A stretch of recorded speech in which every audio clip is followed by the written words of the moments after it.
פרצוף אחר. לפני שנמשיך בלימוד, ענו על השאלה הבאה.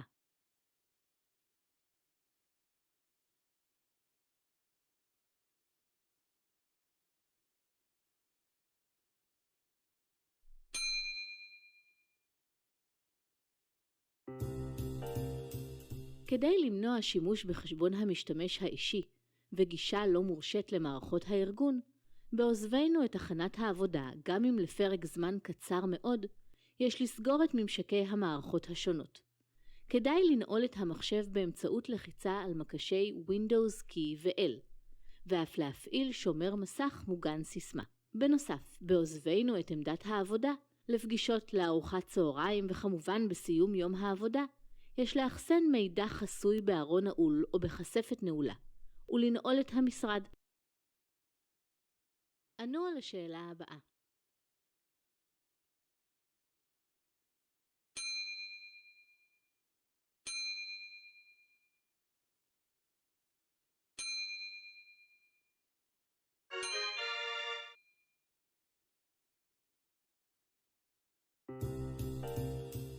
אחד הגורמים המסכנים את אבטחת המידע בארגון הוא השימוש ברשת האינטרנט. כניסה לאתרים